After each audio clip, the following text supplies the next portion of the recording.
As things stand, I can predict with a freakish accuracy and disturbing certainty that at this time next week there will be news headlines about a black woman or a black girl who has been violated in some way or even killed. What is the headline today? There's a high-ranking politician who has been accused of raping his own daughters. What was the headline last week? 11 men raped a 17-year-old girl. And what was the headline the week before that? The body of a 4-year-old girl who was raped and killed was found after the perpetrator confessed to his pastor. I could go on and on, week by week, for months, for years, and for decades. The dates, the crimes, the names, the different shallow graves and blood-stained open fields will eventually merge into some kind of faceless, formless, and heartless monster that prowls the very fiber of black psyche, looking for the next woman or girl to devour. But the truth is that the monster is not faceless. It is not without form. It is not heartless. That monster is me. I am the monster in the dark, dimly lit corners. The monster in the boardroom in a tailored suit and charming smile. I am the monster in the bedroom. The monster in the cute family photos.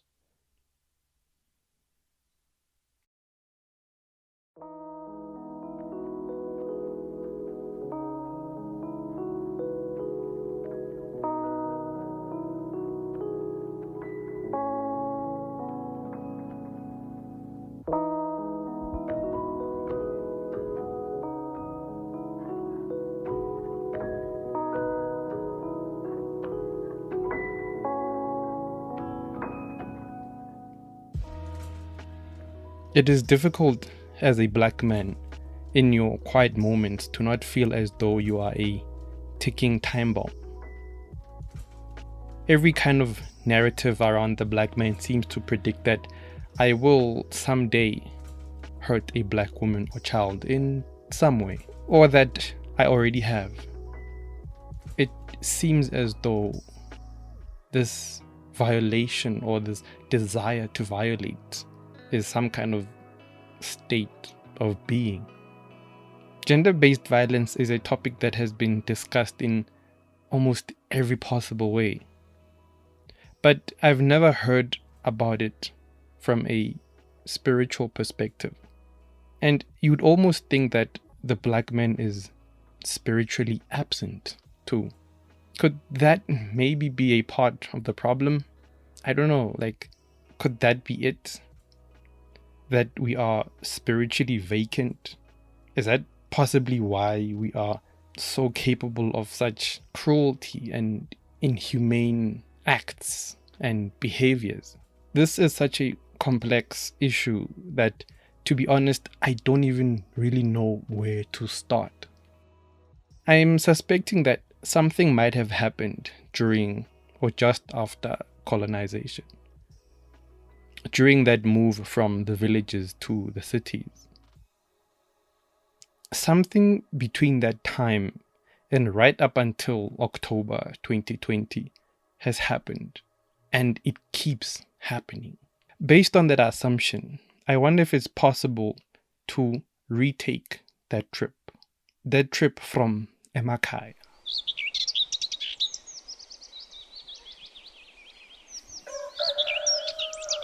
From those scenic, nostalgic scenes of mountains and valleys and close-knit communities.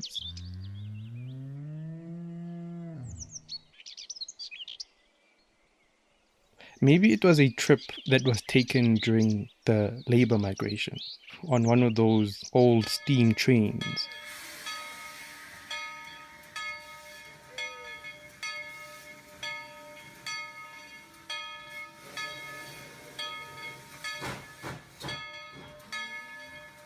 Maybe it was into that train that they packed in tight with their meager belongings, and they left all that they knew, all that they were, and ventured into an uncertain future.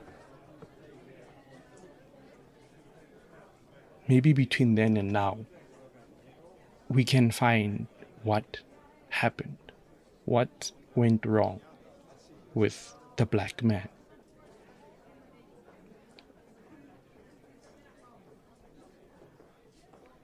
I asked Gogo Aubrey Matshiqi to guide us through this journey. He is an elder. He is a renowned political writer and an amazing, amazing storyteller. He is also a sangoma and someone that I believe understands this landscape better than probably anyone that I know.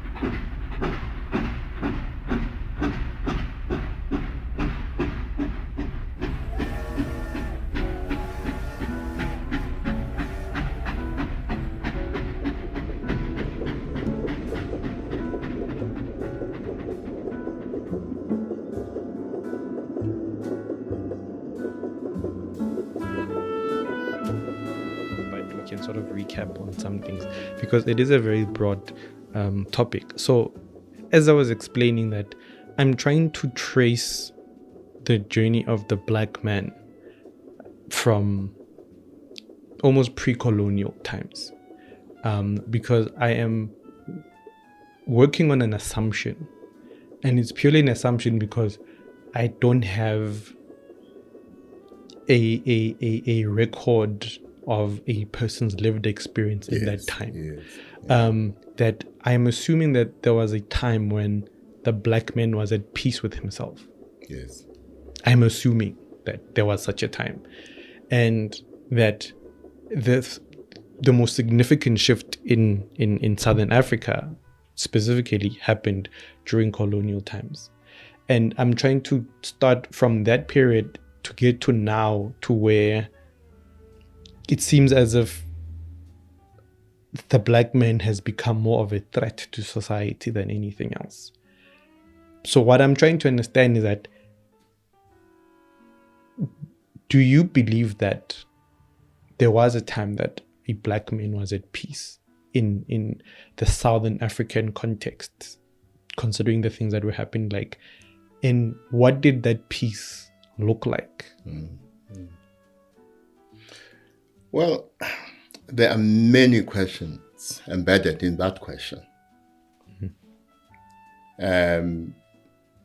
For instance, what do we mean by peace, to start with? And when you say, was there ever a time when the black man was at peace? For how long have we been black? Have we always been black? Are we black? Which are questions I won't go into today. We can go into them on another occasion in future. There's also the question of the origins of the black man. And what I find is that in these conversations, we pick a particular point. For instance, our reference point at the moment is colonialism. If you think about it, we're talking about something that visited us or was visited upon us about 100 days ago. Very young, if you look at it. Not so long ago. And if that is our point of reference, that raises questions about, was the black man at peace before colonialism? I suspect that's the question you're asking. Was the black man at peace before colonialism? And that invites another question. At what points before colonialism was the black man at peace? And at what point was the black man not at peace? I assume that in our history, even before colonialism, there were times when we were at peace as individuals and at peace as a collective, and there were times when that peace was disturbed. And the assumption here is that colonialism disturbed our peace. Here's how I understand peace. Firstly, I understand peace in terms of my inner peace. Being at peace with myself. Being at peace with others. Being at peace with God.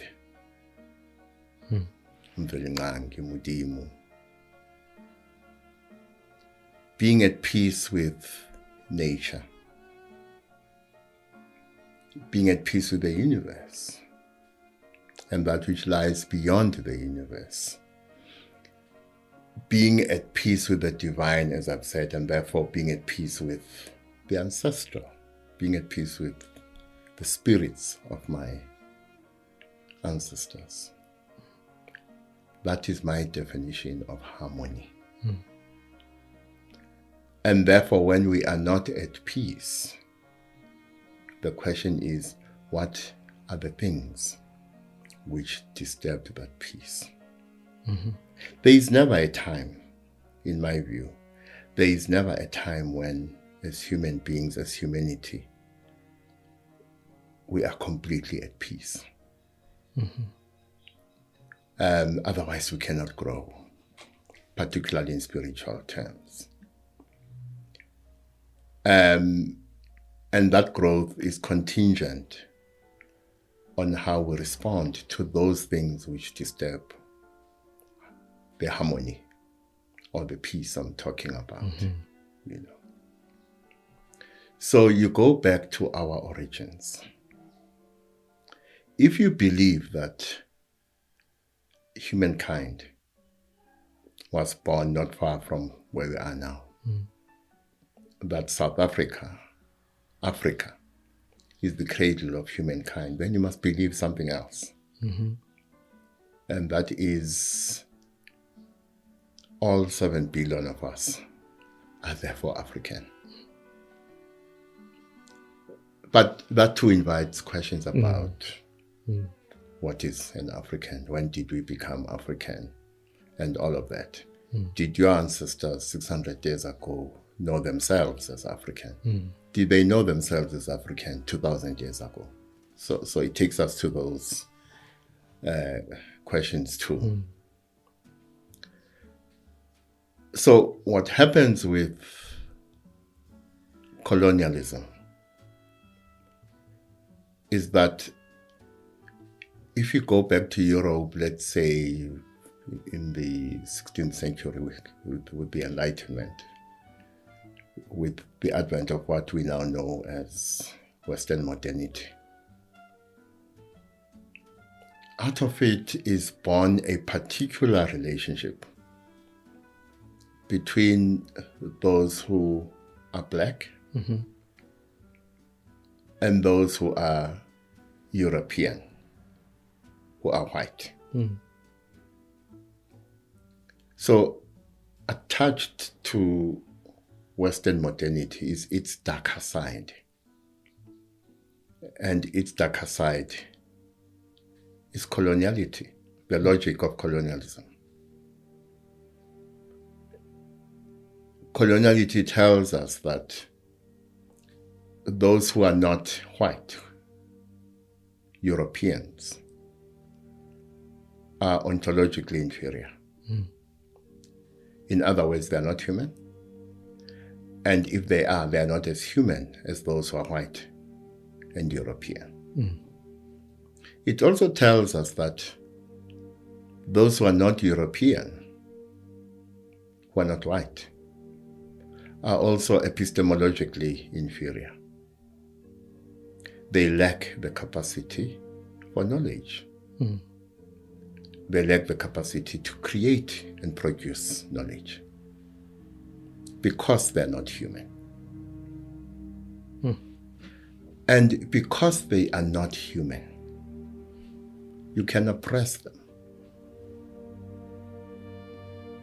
You can destroy their sense of identity.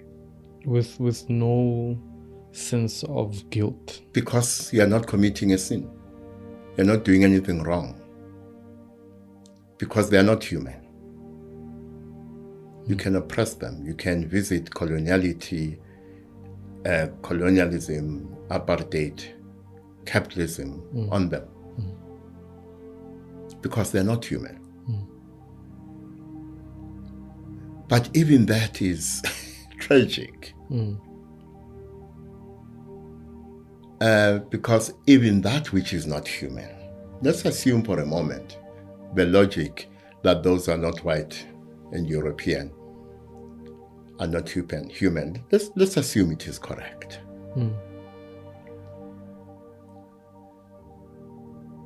That logic will make us do things that disturb the peace. The relationships are spoken about, your relationship with the divine, with the ancestral, with nature, the universe, and what lies beyond it, with others. So nature is not human, and that is why you can cause so much pain to it. Animals are not human. That's why you can cause so much pain to them. So do you see the implications of that logic? You know? So once you start saying those who are not white and European are not human,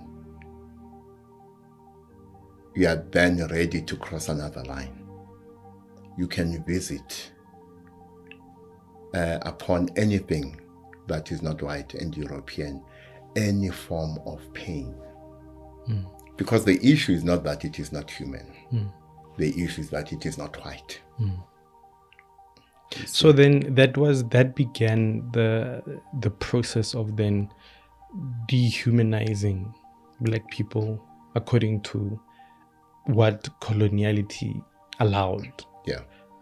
Whether be it through hard labor, slave labor, really. Yeah. And how rampantly then Christianity was also used as another tool, because it seems there was the migrant labor system sort of dealt with the body. Yes. And what I'm curious about in this particular instance is what happened not just to our mind but spiritually. Yeah. You know, the impact, because I'm trying to understand. It's we've had lots of discussions about the state of black men in every respect, except on a spiritual perspective. So then where is the disconnect? Where did the how was the peace disturbed on a spiritual level, and what vacuum, what did the break in a person's spirituality cause in the person? Well, what colonialism does is to dismember the black human being, not just the black man, the black human being. And I say dismember as in, first of all, dislocate. So when land is taken away from us by force, what is it that is being taken away? It's not a commodity. Firstly, land is a means of subsistence. And therefore, when you take me away from the land and you take the land away from me, what you have taken from me is life itself. But when you dislocate me in this manner, you also dislocate me from something that is sacred.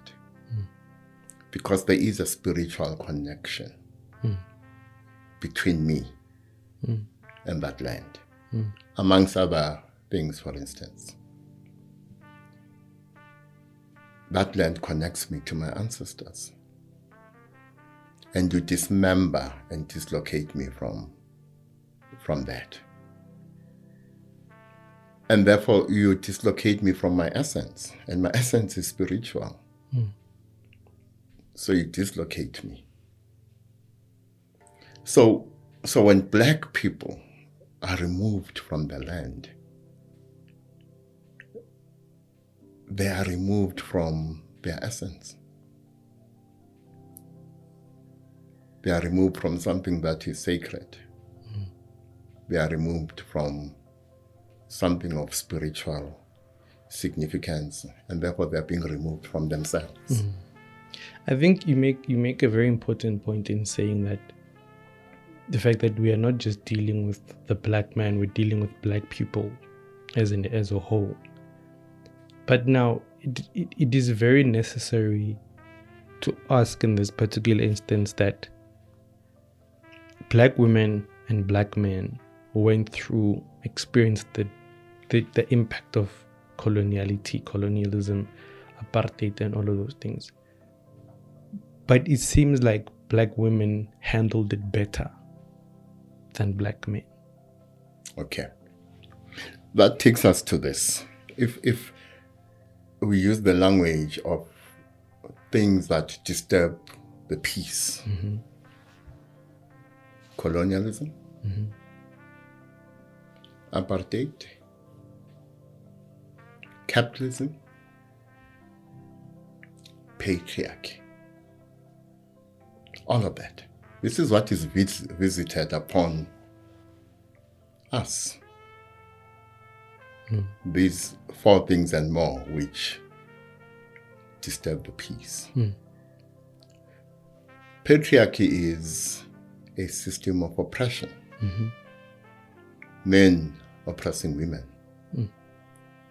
But black men are not heading that system of oppression. It is a system of oppression that is governed by white men.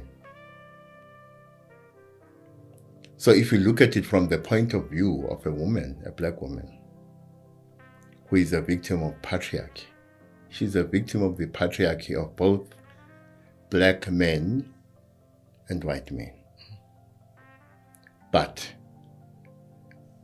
black men are subordinate to the white man through coloniality.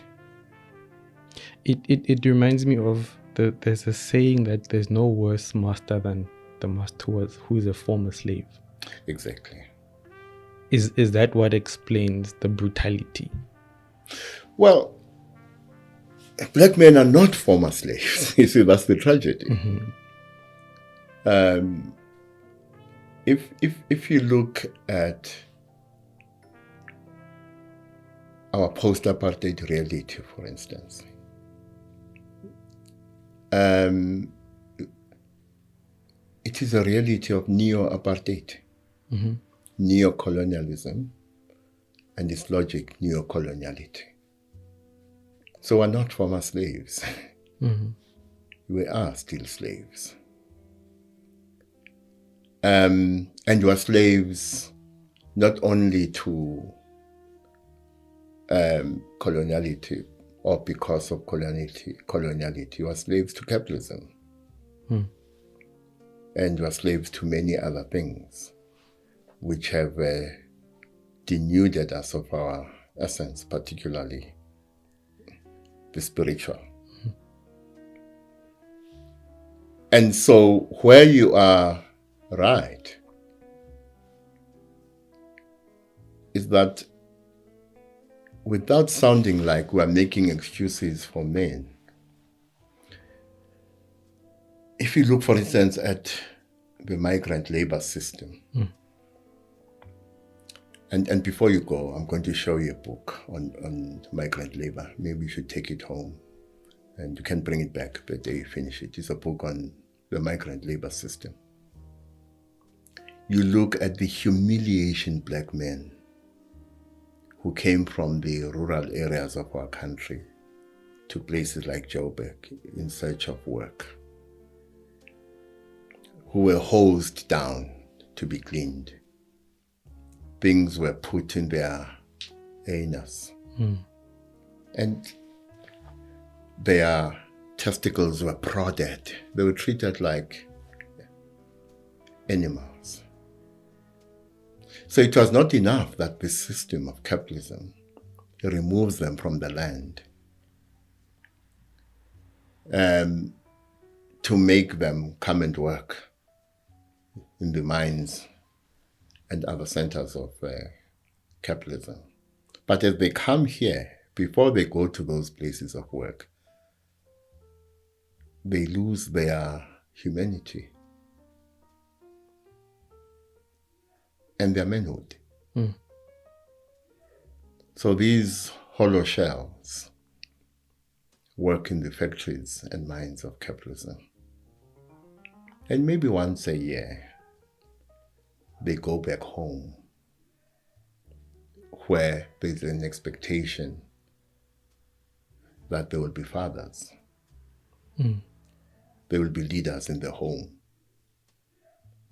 They will lead their home in how it connects with the ancestors of that home, for instance. But they are emasculated and dehumanized. But what coloniality teaches them unconsciously is that there is a hierarchy of oppression, and they don't occupy the lowest rung. The lowest rung is occupied by the woman. And therefore that logic of oppression cascades down from the white man to the black man to the black woman. You know. Spiritually, the fact that coloniality then comes here and says, you worship ancestors, which is not true. And it's an allegation in 2020, by the way. Black people must not respond to. But we have never worshipped ancestors. We've always worshipped God or gods, depending on where you are on the continent. And depending on what particular time in history you're talking about. We have always honored and venerated our ancestors, and we have always understood that there is a particular relationship between them and God, that they intercede on our behalf, they're closer to God. And then different religions come to the continent to tell us that we are worshipping ancestors and a false God and false gods. So then you are removed from God or your gods. And then you're removed from your ancestors. There was a law in this country, the Witchcraft Act. 1957. Yes. Which meant that I would be arrested upon being seen dressed as I am now, dressed in amabai, and all that. I would be arrested. And that was part of the process of dislocating me, the black person, the black man and the black woman, from our ancestors, from God. Take it. When you had this conversation the first time, you touched on something that really stuck with me, which I've spent the past 2 weeks trying to wrap my head around, when you spoke of gender roles and spirituality. Because part of the big problem that I think we have in our society is that our gender roles are being upended by capitalism. Yeah.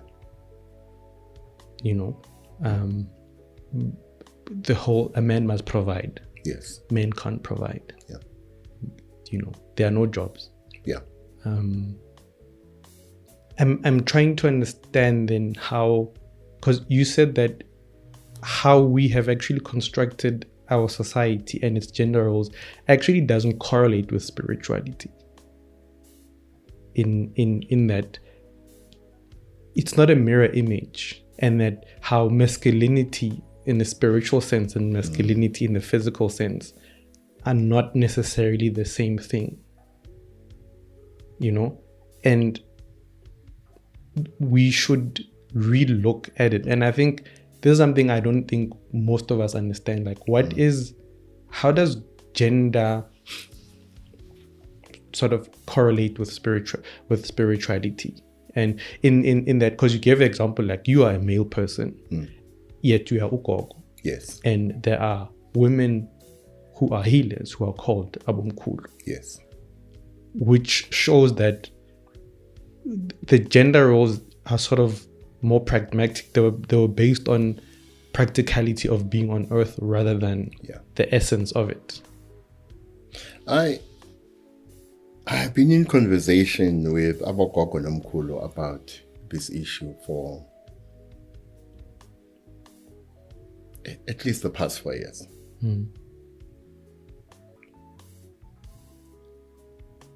They pose certain questions to me about gender. They give me certain answers, and they're answers which I believe come from my own head, which I share with them. They accept some, reject others. In this conversation, I can safely say I am still far from reaching a stage of full understanding. So let me start with that caveat. But it seems to me there are two starting points that are important. One, the question of the spirit. That we need to understand that if I'm talking about you now, as an example, there was never a time when your spirit did not exist. And here is your spirit now, sharing its, or part of its eternal journey with your body here on this planet Earth. Your body will die. And there will never be a time after the death of your body when your spirit is not there. And this brings me to the second issue. When you talk about ancestors, what are we talking about?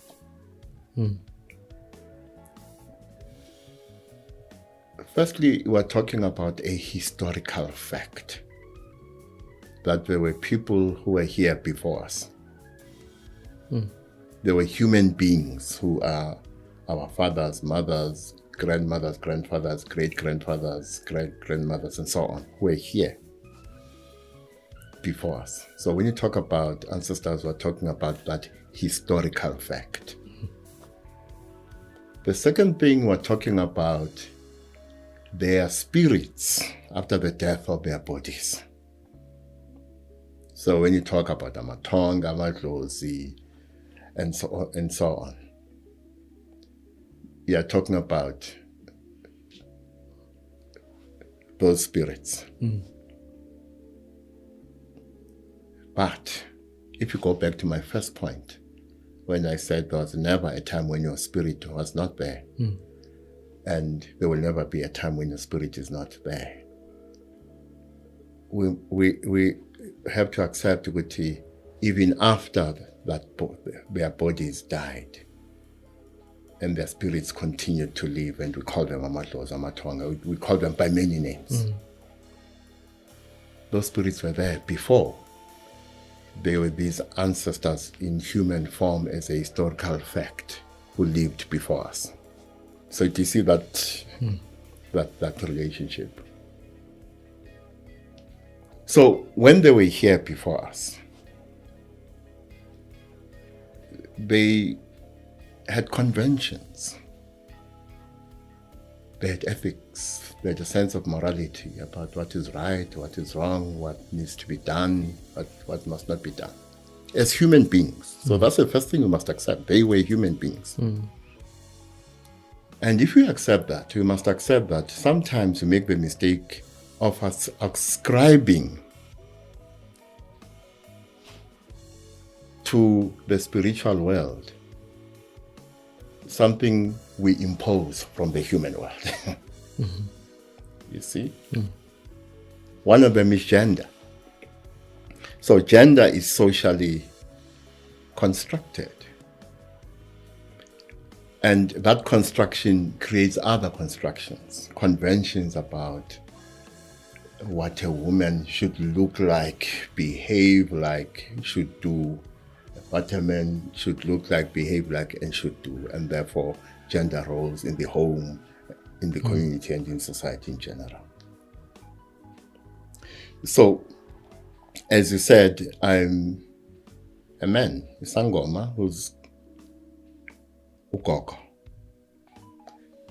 because ngingenwe by a female, feminine spirit. You will have a Sangoma who is female, ongenwe by a male spirit called Umkhulu. Okay? Now, at that basic level, the ancestors are reinforcing the idea that gender is a construct. An idea which governed their lives when they were here as human beings, by the way. So if gender is a construct, why am I Ugogo? I should not be Ugogo. We should reject that idea completely. The female Sangoma should not be Umkhulu either. Because we have already said gender is a construct. And therefore, if it is a construct, we should reject it both in the human and the spiritual world, or spiritual realm. But this is about the limitations of the human mind. Let's start with the spirit. What does the spirit look like? So you have a dream about your great-grandfather. Yeah? That's not what his spirit looks like. No. But the spirit must present itself to the human mind in a manner that the human mind can recognize it. It needs to speak your language. Yes. Because the human mind is so limited that there is a very strong possibility that if the spirit were to present itself to us as it is, we would not be able to recognize it. And I always say this, the moment you accept that you don't know what it is in terms of what it looks like, smells like, its shape, its size, or whatever, the moment you accept that you don't know what it is, you know what it is. At that point, you have full knowledge of that which is spiritual. So in the same way, strictly speaking, you should not be calling me Gogo, you know, or this female sangoma umkhulu, strictly speaking, because this is a convention not from the spiritual realm, it's a convention from the human world. But as I said, the spiritual world must present itself to us in a way that this limited mind can recognize. So, in reality, there was, as a historical fact, uGogo Othize, who lived before me, who as a spirit ungingenile, you know. But if lo Gogo were to present herself as the spirit is, the possibility that the human mind with these limitations would not be able to recognize. You can't comprehend. And would not be able to comprehend. You wouldn't know what you are seeing. Yes. So they meet us halfway, so to speak, our ancestors, by presenting themselves to us in ways that the limited human mind can recognize. And therefore, because they are pragmatic, because the ancestors are very pragmatic, because they are pragmatic, they then present themselves to us, even in terms of this construct that we should reject. So then, does that mean that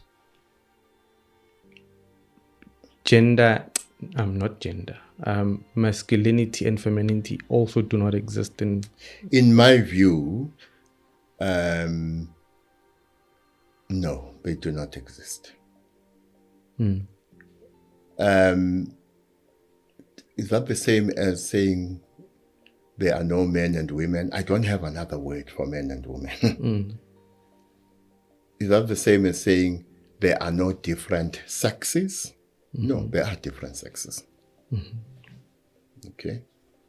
Physically, we don't look the same. But the physical is not our essence. You see? Our essence is spiritual. I also reject the idea, to the extent that one must talk in terms of gender. I also reject the idea that there are only two.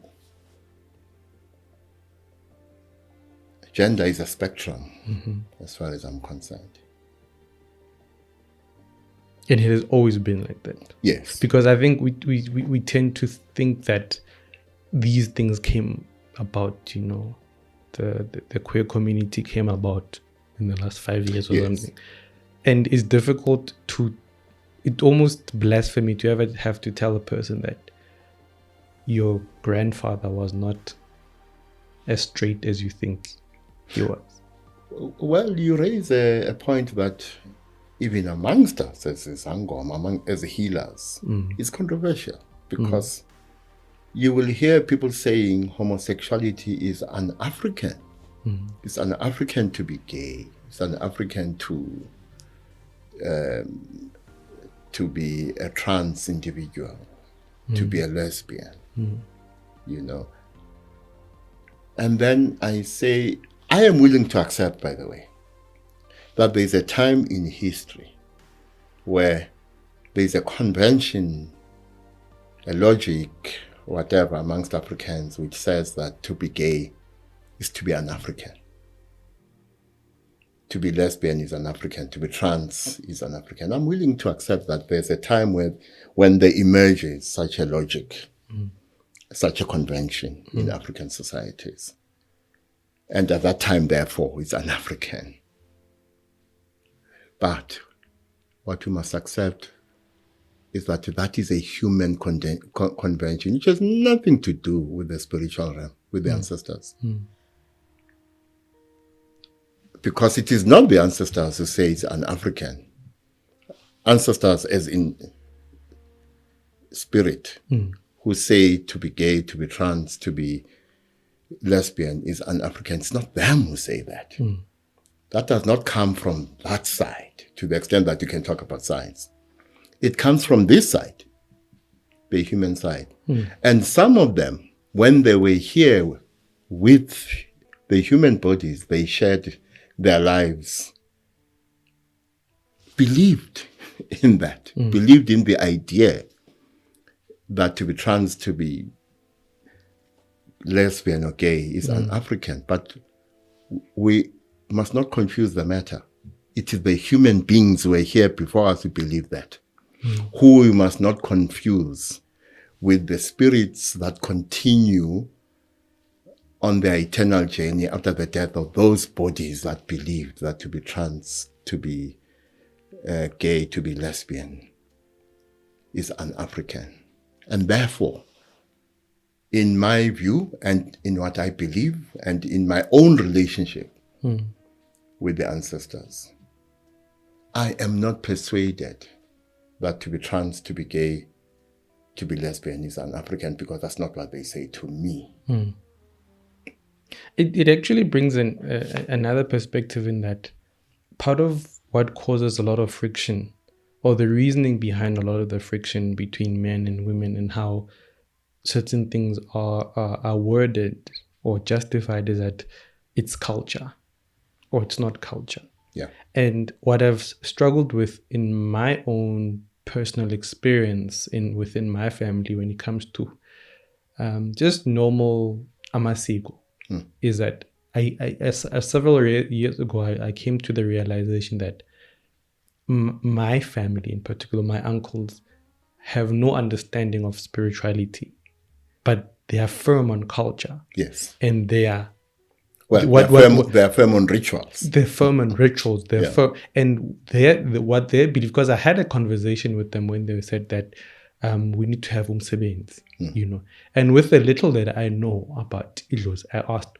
who asked for it, who specifically, and who did they ask it from? They're like, no, there's no such thing.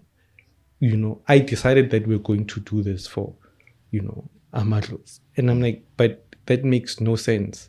And then I realized that for them, it seemed like there's no separation between culture and spirituality. But a lot of the issues come from what we call culture. Yes.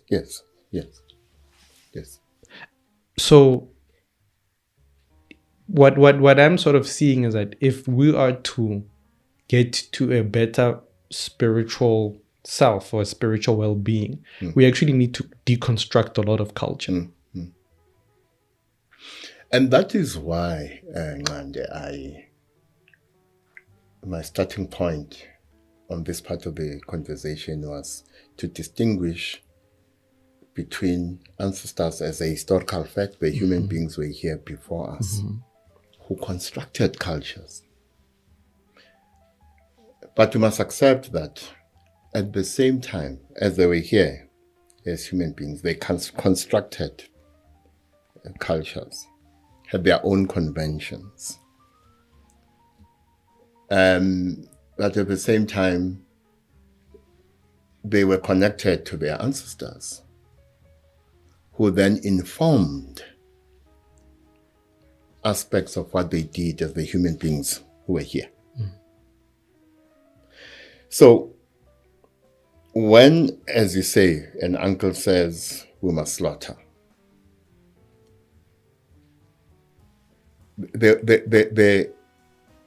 for instance, the way in which it must happen and why it must happen will be informed by one of two things. Just pure social convention, the social convention of those who came before us, who were human beings, who were here, our ancestors. And the second one being, as human beings who were here, they were guided by their ancestors to do that in certain ways. And you must distinguish between the two. You must not conflate them. If something was purely social, not spiritual, it was not guided spiritually, and we continue to do it, we must also continually ask the question, does it continue to serve us? Is it necessary? For instance, in some cultures, if you gave birth to twins, either one of them or both of them would be killed. Because it's a bad omen. So let's say it was happening today. You would have to ask the question, where does this come from? Were they guided spiritually that this is the case? Or is this something they constructed? You see? If it is something they constructed, it became social convention, then the question arises, does it still serve us? Is it right? Should we continue with it? And if it isn't, we must discard it. So as much as I say, some of the things they did were guided spiritually, I'm not saying we are robots. We're not robots. We can think. We can converse with one another. And this brings me to this interesting relationship between us and the ancestors. They must guide us, yes, but we must guide them too. You see? That's the kind of relationship we must have with them. If something no longer serves us, even if there was a time when they approved of it, we must go back to them to say, Gogo, Nomkhulu, this no longer serves us. Nithini. Do you have personal views on which aspect of our culture do you think we should do away with right now? Yo. Funa better strategy.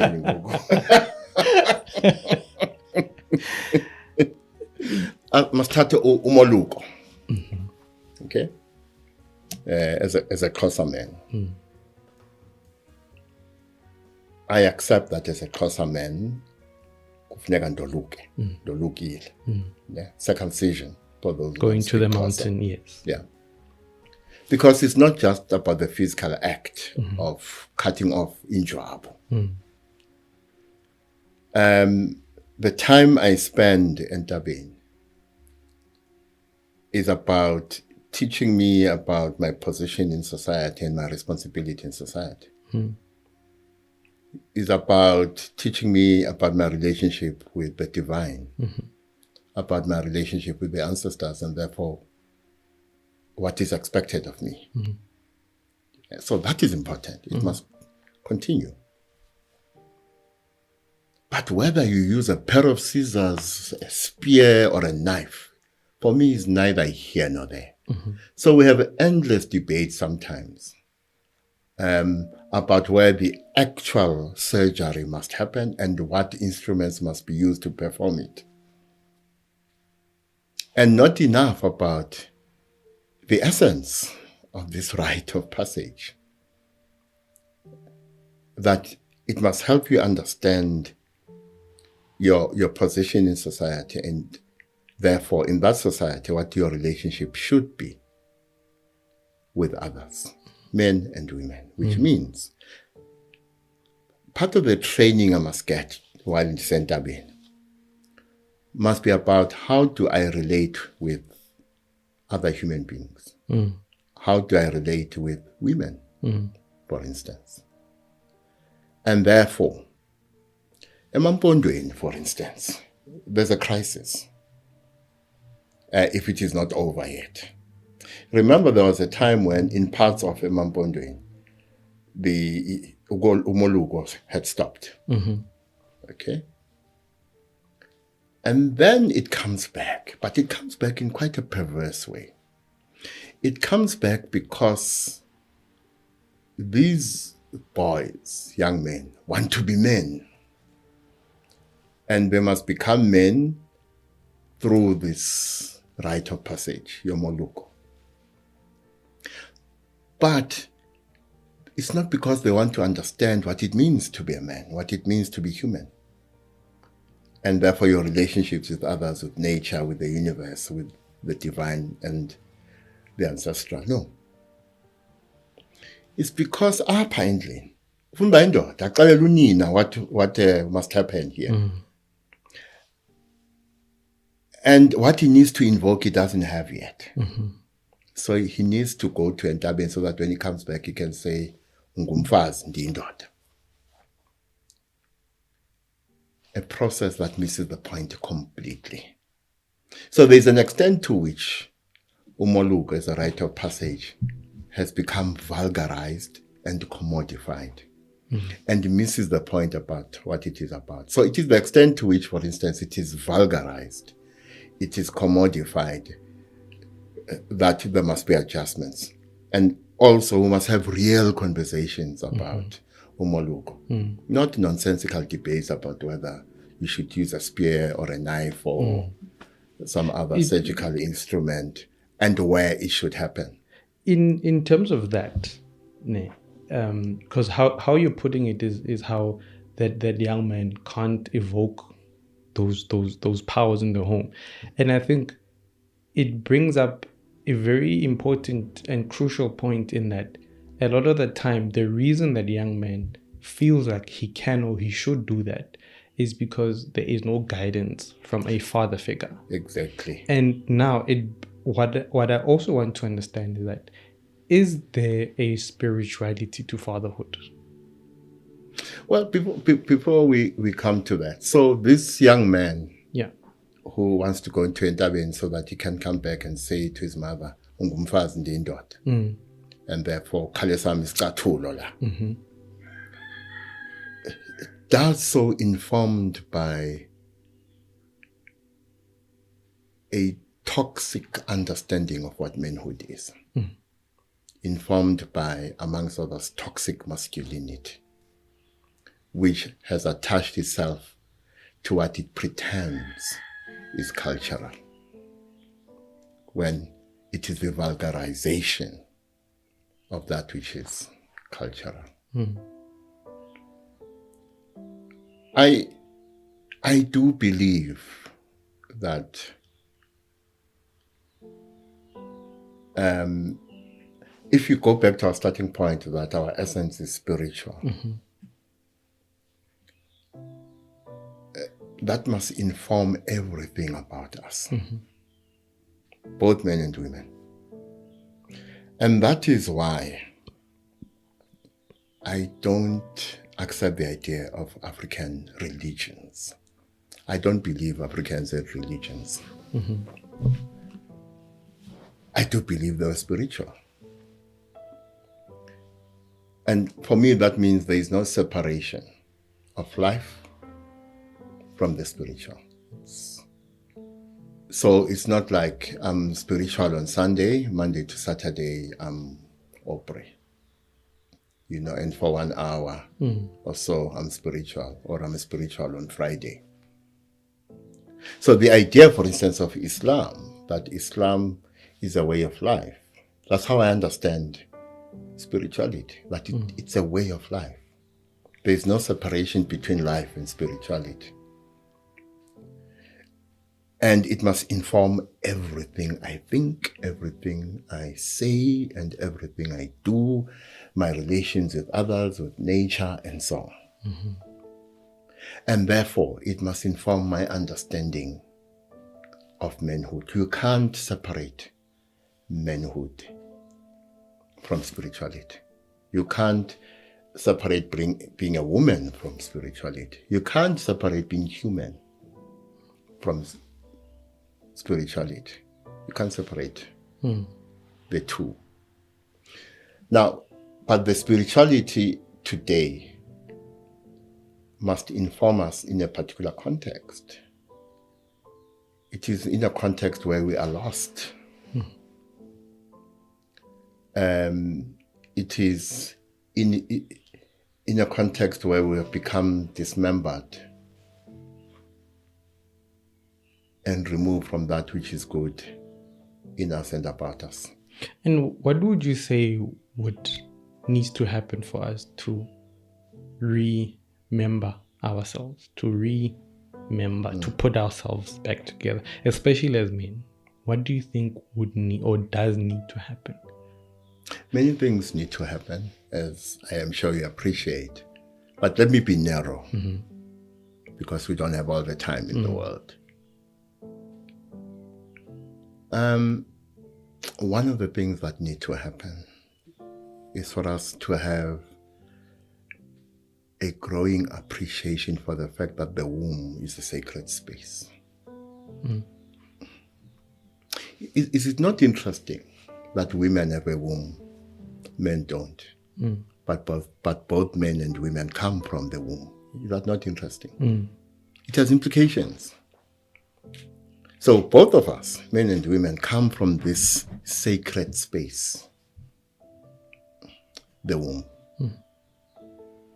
And I believe, therefore, that the womb must be created as such, as a sacred space. We can have a conversation about what that means. Does it mean there are certain rituals throughout the life of a woman from childhood to whenever that need to be performed? Does it mean that as men we must perform certain rituals to develop a particular relationship with the womb? Does it mean that before we are born, there must be rituals to cleanse the womb, to prepare it for this life it will carry? But it does seem to me that we must accept that the womb is a sacred place, sacred space, and therefore must be treated as such. Main 2, O.R. Tambo International Airport.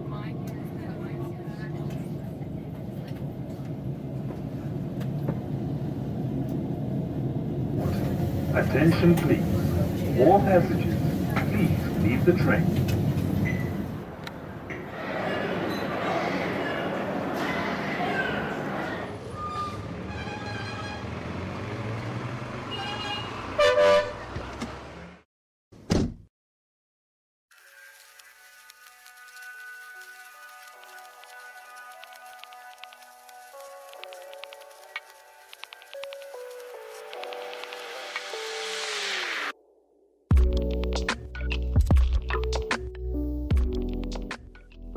It is difficult to deal with the reality of gender-based violence or trying to understand its nature from the perspective of the black man without coming across as though you are trying to make excuses.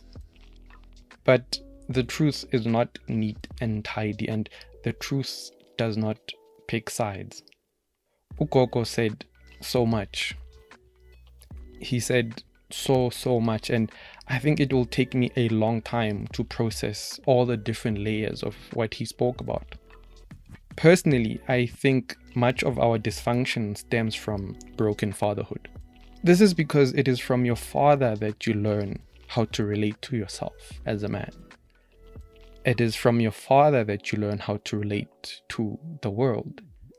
And it is from your father and the men around you that you learn how to relate to women. I spent the largest portion of my spiritual journey dealing with the ancestral trauma that I inherited from the men that came before me. I spent a lot of time tearing myself from it, falling back into it and constantly fighting it, and eventually trying to make peace with it. Even though my father passed away 12 years ago, I spent a lot of time trying to help him work through his trauma while he was already in the ancestral realm.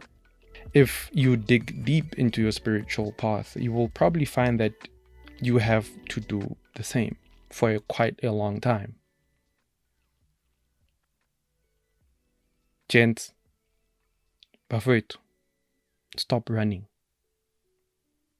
Stop avoiding. Let that train of pain come to a stop with you. Get help. Get constructive help in any way that you can. The very existence of our people depends on it. My name is Vusumzi Nqande. Thank you so much for joining me on this episode of The Journey Kwantu. I deeply appreciate you taking the time. It means a lot to me. I wish you light, I wish you courage, and I wish you all the best on your journey. Makwande.